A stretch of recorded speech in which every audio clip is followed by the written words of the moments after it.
Bonjour Monsieur Wang, Bonjour. nous avons le plaisir et l'honneur de vous recevoir aujourd'hui pour les Rencontres internationales de la francophonie, un événement de l'Université Jean Moulin Lyon 3 organisé par le Service des relations internationales et l'Institut international pour la francophonie.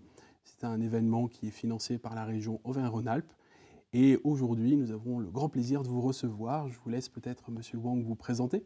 Bon, merci pour cette invitation. Donc, je me présente un peu, je m'appelle Wang Pengfei et Wang c'est mon nom et Pengfei c'est mon prénom. Je suis maintenant enseignant du département des langues étrangères et des études internationales de l'Institut de diplomatie de Chine. Et je voudrais remercier encore une fois de cette invitation et organisée par l'Université Jean Moulin Lyon 3 et surtout M. Jobert. Donc, je vous remercie pour cette occasion, c'est magnifique. Je vous remercie beaucoup et je suis sûr que votre remerciement lui fera beaucoup plaisir. Merci. Est-ce que vous pouvez me parler peut-être de votre rapport à la langue française? Pourquoi vous vous intéressez à la langue française en Chine, Monsieur Wang? Ok, mon expérience de l'apprentissage de la langue française commence à l'université et je suis entré à l'université en 2008 et c'est dans un département de la langue française. Et franchement, au début, je ne m'intéresse pas beaucoup à la langue française puisque franchement, je n'ai pas participé à l'examen de Gaokao. Gaokao, c'est un mot chinois. Il s'agit de l'examen pour entrer à l'université. Mais en revanche, sans l'examen de Gaokao, on n'a pas beaucoup de choix. C'est-à-dire on doit choisir une langue comme spécialité, une langue étrangère comme spécialité. Donc j'ai choisi la langue française. Donc au début, j'ai traité la langue française comme un outil. Donc je ne m'intéresse pas beaucoup à cette langue. Mais grâce à l'apprentissage de temps en temps, j'ai connu très bien cette langue et j'ai trouvé que cette langue est non seulement un outil, mais aussi comment dire, un transport pour la diffusion de la culture française et aussi pour faire des échanges interculturels. Donc, à partir de ce moment, j'ai fait beaucoup attention à cette langue et je me suis intéressé à cette langue. Et après ça, j'ai terminé mes études en licence et j'ai continué mes études en master et aussi en doctorat. Donc, j'ai terminé mes études doctorales en 2020 et après ça, je suis devenu enseignant à l'Institut de diplomatie de Chine. D'accord, félicitations. Merci. Comment vous expliqueriez l'intérêt de vos étudiants, par exemple, de Mm. vos étudiants chinois pour la langue française? Comment vous observez cela? Ah, puisque le premier facteur pour les étudiants qui ont choisi la langue française, c'est pour trouver un bon travail, comme j'ai discuté avec vous hier.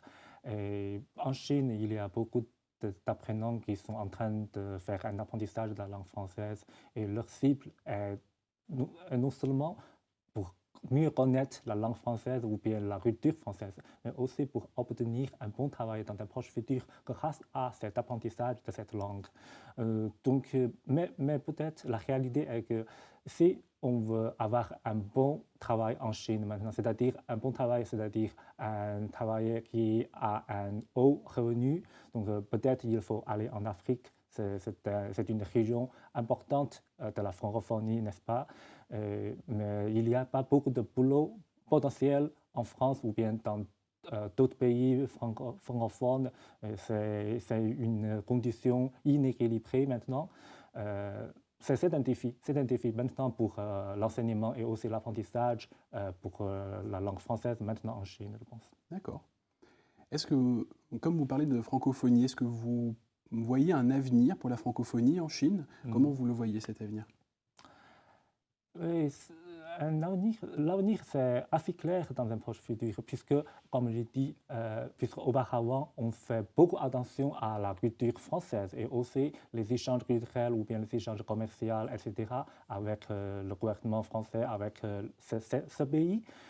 Mais quant à la francophonie, il y a beaucoup de régions, beaucoup de pays, y compris les pays africains, y compris la Belgique, la Suisse, le Canada, etc. Donc, il faut mieux transmettre la culture francophone en Chine. C'est-à-dire non seulement la culture française, les États du gouvernement français, mais aussi des États, des généralités ou bien des cultures d'autres pays ou bien d'autres régions francophones. D'accord. Pour conclure notre échange, peut-être, est-ce que vous auriez un mot de français qui vous plaît particulièrement ou un mot de français que vous entendez souvent parmi vos étudiants et qui vous marque? Je voudrais choisir le mot l'harmonie. L'harmonie. Puisque maintenant, il y a beaucoup de pollution environnementale maintenant dans le monde et aussi on est en train de rencontrer le défi du, du changement climatique, n'est-ce pas? Et aussi, c'est-à-dire on doit obtenir une harmonie entre la nature et les hommes. C'est le premier aspect.